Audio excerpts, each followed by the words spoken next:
The lake was as still as glass, the kind of morning surface that seemed to hush even the birds. I stepped out of my old pickup with a soft grunt, stretching my back after the long drive. The air smelled faintly of cedar and damp earth, a scent I hadn't tasted since I was a kid spending summers here with my grandfather. The cabin looked almost the same as it had in my memory. Pine siding darkened with age, green shutters a little crooked, and a stone chimney that gave it a quiet dignity. It felt good to be back, like the place itself had been waiting patiently for me. I set my fishing gear down on the dock, the wood creaking under my boots, a cooler, a folding chair, and a tackle box with a dent in the lid. Simple tools for simple peace. I'd imagined this moment for weeks, me, casting a line into the water, watching the ripples stretch out, hearing nothing but the gentle plop of fish breaking the surface. No deadlines, no traffic, no bosses barking orders.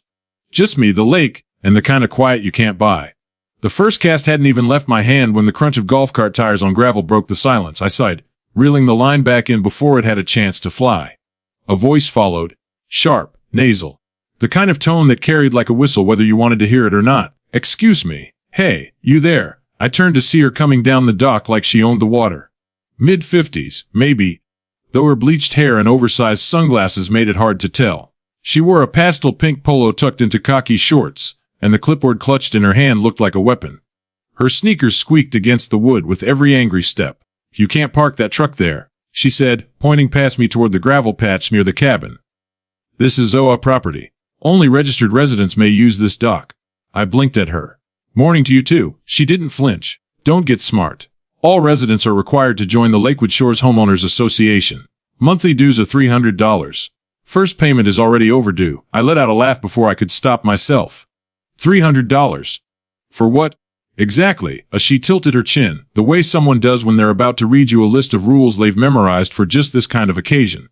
Lake maintenance, security patrols, landscaping, community events, dock upkeep, and trespasser prevention. We keep the standards here. If you want to live on the lake, you follow the rules. Everyone pays. No exceptions. Right, I said, crossing my arms. Well, I'm not interested. Her liquored like she'd bitten into a lemon. Not interested. That's not how this works. Mandatory. You moved here. You signed up. This isn't optional. I didn't sign anything. I said calmly. Van, I didn't move here yesterday. This cabin's been in my family longer than that golf cart you rode up in. She blinked, caught off guard for half a second, then rallied.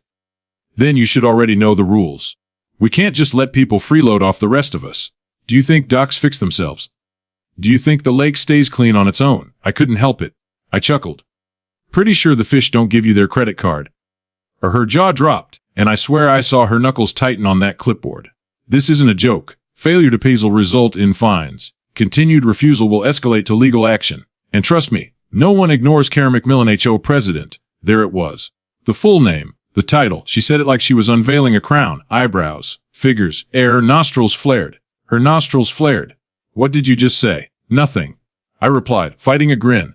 Look, I'm not paying $300 a month to fish off a dock my grandfather built. You can write my name down, circle it, underline it, whatever you want. But I'm not joining your HOA. Her face went crimson. And for a moment I thought she might throw the clipboard at me. Instead, she whipped out a sheet of paper and slapped it against her board with a dramatic flourish, scribbling something down with a pen that squeaked in protest. Fine. I'll note your noncompliance. She snapped. But don't say I didn't warn you. The lawyer will be in touch. You'll wish you just followed the rules like everyone else, as she spun on her heel and stormed back toward her golf cart, muttering under her breath about troublemakers and outsiders ruining everything. The little electric whined as she drove off, leaving behind the faint smell of ozone and an even fainter trail of dust. I watched her go, shaking my head. The lake was still again, almost like it had swallowed the whole scene and decided it wasn't worth remembering. I picked up my rod, flicked the line back, and let it sail out into the water. The lure hit with a soft plop, sending out concentric ripples that sparkled in the afternoon sun. And for a moment, I felt the peace return. Karen could scribble my name on all the clipboards she wanted. She didn't know the truth, not yet. I glanced toward the horizon, where the sun was sinking low, painting the water in streaks of orange and gold. The lake didn't belong to her HO, and it sure didn't belong to her. The deed tucked away in my desk drawer said otherwise. I smiled to myself as I leaned back in the folding chair, cooler at my side. Sometimes, I thought, the best way to handle people like her is to let them think they've won, for a while. The fish didn't seem to care either way, and neither did I. The reel clicked softly as I let out more line, my gaze fixed on the gentle sway of the bobber. Peace, at least for now, was mine. And soon enough Karen McMillan, HOA president, was going to find out just how wrong she'd been. The morning started out quiet enough, the kind of quiet I'd come to expect from this place. Mist hovered low over the lake, clinging to the surface until the rising sun burned it off.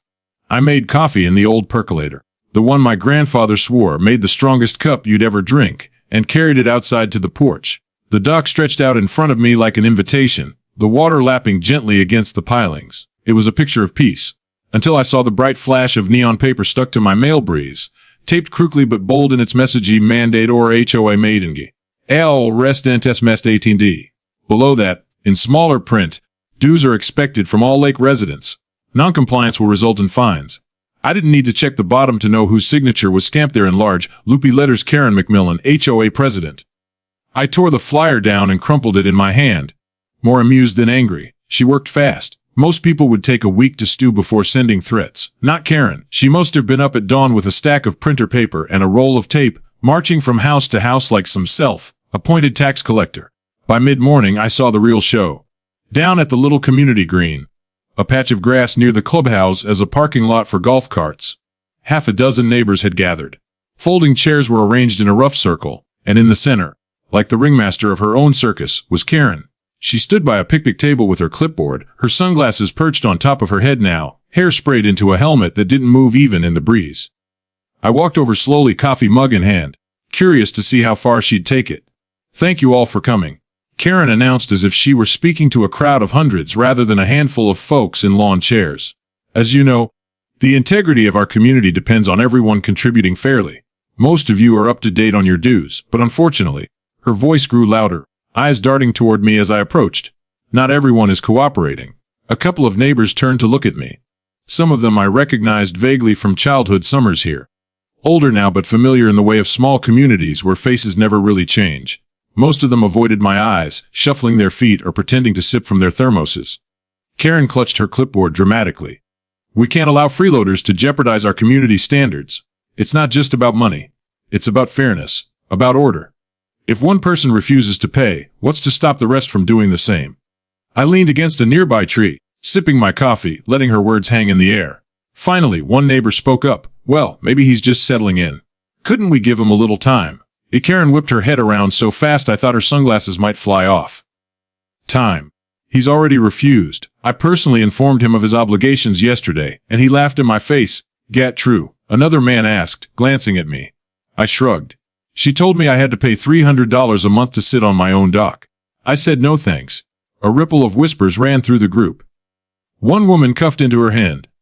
"Some 100. Under their breath, like maybe they hadn't realized the number had climbed that high. Karen stomped her foot slightly, regaining attention. "It's not negotiable. We voted on these dues last year. Everyone agreed, everyone but me," I said. Her eyes narrowed. "You don't get to opt out. This is a community. We rise together, we fall together. That's how it works." I finished my coffee and set the mug down on the picnic table, right beside her stack of papers. "You see, that's where you're wrong. I didn't sign anything. I didn't agree to anything. So your rules, they don't apply to me." Her voice went up an octave. "That's not how it works. You can't just live here and ignore the HOA. If you refuse to pay, you're stealing from the rest of us. You're taking advantage of your neighbors." A man in a baseball cap scratched his beard. "I mean, he does own his cabin free and clear, doesn't he? Been here since his grandfather built it." "Exactly," Karen said, seizing the comment. "Of all the more reason he should contribute. Legacy residents should set the example ahead. What I have a problem with neighbors. What I have a problem with is being bullied into paying for services I never asked for. I mow my own grass, fix my own dock. The lake doesn't belong to your HOA, no matter what you tell Pimper." Her face went red, a finger in her temple pulsing. She jabbed a finger toward me. "You think you're special? That the rules don't apply to you? Well, let me tell you something, young man, we have legal recourse. We have a lawyer. And if you don't pay, we'll take you to court. We'll have you removed if we have to." The words hung there, heavier than the mist that had burned off hours ago. A couple of neighbors shifted uncomfortably. One woman whispered, "Is that even possible?" But Karen ignored her. I looked at her for a long moment, then smiled. "If that's the hill you want to die on, go ahead. Call your lawyer. Call the sheriff while you're at it. I'll be at my cabin, fishing off the dock my grandfather built with his own 2 hands. And when you're ready to talk neighbor to neighbor, without the threats, You know where to find me. I picked up my mug and turned to leave, but not before catching the flicker of frustration in her eyes. The kind that comes from someone who isn't used to being told no. Behind me, I heard her voice rise again, brittle and sharp. He thinks he's above the rules, but mark my words, I'll have the law on my side. He won't get away with this. Not in my community. Her words echoed across the lake, chasing me up the path. I could almost feel the weight of her determination pressing between my shoulder blades. She wasn't done. Not by a long shot, and that was fine. Because neither was I.